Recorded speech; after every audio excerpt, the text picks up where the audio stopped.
This is an example question from a higher GCSE paper, so we're going to run through it now.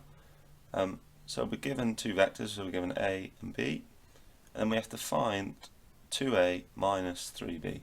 So first, what's 2A? Well, if we have a scalar multiplied by a vector, we just multiply the components in the vector by the scalar. So this is 2, 3, 4, which is 6, 8, and then 3B, calculated in a similar manner, is 3, 5 minus 2, which is equal to 15 minus 6. So now when we add these up, or subtract them,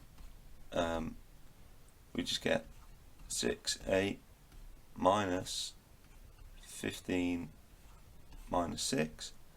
And the way we add and subtract vectors is component-wise. So we can start off by just looking at this top row, subtracting them, and that's going to give us minus 9. And then we look at the next row down. Sorry, this is a little bit messy now. So minus 6, we add that on, so that gives us 14.